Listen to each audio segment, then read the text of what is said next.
It is 6:50. Great to have you here on Tuesday on KCMO Talk Radio, and it is that time of the morning. Let's do our top 6 stories in the 6 o'clock hour. It's time for the 6 at 6 on 95.7 KCMO Talk Radio. Number 1. Tragedy in Overland Park yesterday with the downpouring of rain that we got hit with in the mid-morning. According to Overland Park Police, just after 9:30, crews were dispatched to Creekside Park near 155th and Knoll regarding a missing person, later identified as a woman in her mid-60s, and the 62-year-old. Anupama Vaidya of Overland Park died after she was walking along the trail, which runs alongside the creek, and the creek overflowed. It flooded, and that is where she was pronounced dead at the scene. Police said the heavy rain caused the creek to overflow above the banks, and she lost her footing and drowned in those floodwaters yesterday.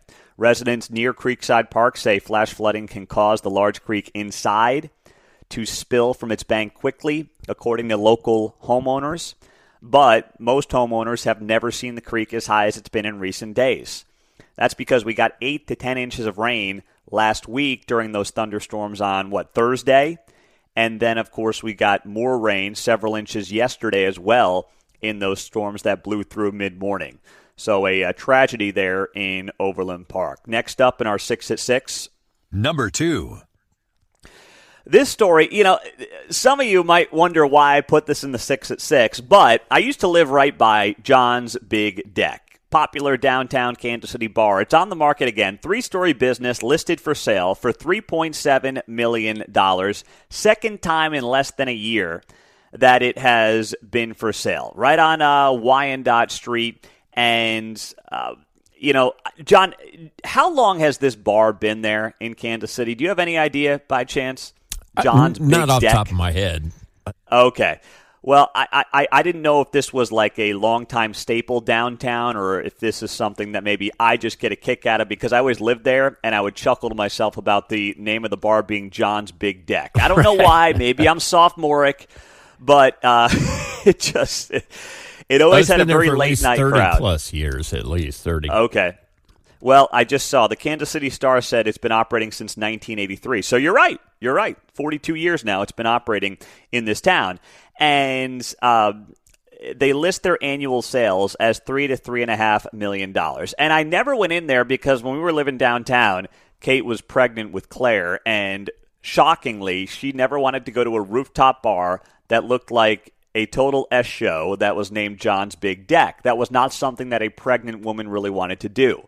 But it is for sale. It is prime real estate downtown. But it does make you wonder, because there have been more issues in that part of downtown Kansas City, why exactly this place is for sale for the second time in a year. So we'll have to keep an eye on that. Next up in our 6 at 6. Number 3.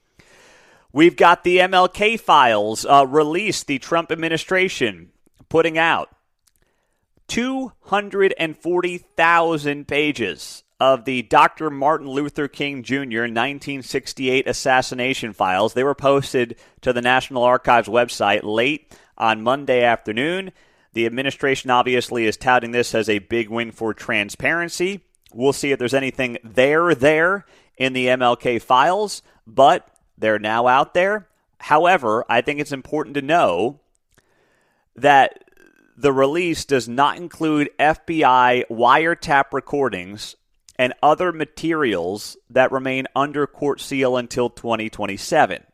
So there may be, if there's anything there may be some pieces missing to all this as we look into these MLK files. And reporters are going to be doing that in the days to come. But it's going to take time when you're talking about 250,000 pages and more than 6,000 documents. But they were released yesterday. Next up. Number 4. Tennessee Republican Mark Green has resigned from the House of Representatives. Now, no one here in Kansas City cares about Mark Green, but the reason I bring this up is because now there are only 219 Republicans in the House of Representatives. 212 Democrats. Only a 7-seat difference as we get set for the 2026 midterms, and it gives Speaker of the House Mike Johnson an even smaller margin for error.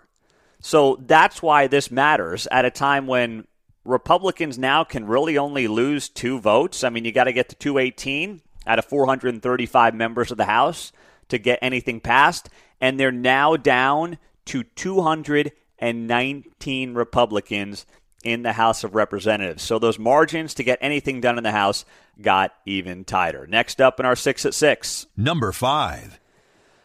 The feds have recalled 5 million above-ground pools linked to the deaths of 9 children over the last 2 decades. The U.S. Consumer Product Safety Commission said in a recall notice that the pools, which were manufactured in China and sold by multiple U.S. vendors, have a compression strap along the outside that can allow children to gain access and drown. Children are able to enter the pool even when the ladder is removed. And that is what has resulted in these several deaths over the last couple of decades. So this news coming down yesterday that these pools are getting recalled, and they've been sold by outdoor recreation companies, Bestway, Intex, Poly Group, and they're on Amazon, Lowe's, Target, and Walmart. So this is something to keep an eye on. If you have one of these compression belts around your above-ground pool, it could be up for a recall. And last up, Number 6. Starbucks pumpkin spice lattes are coming out August 26th. Boo!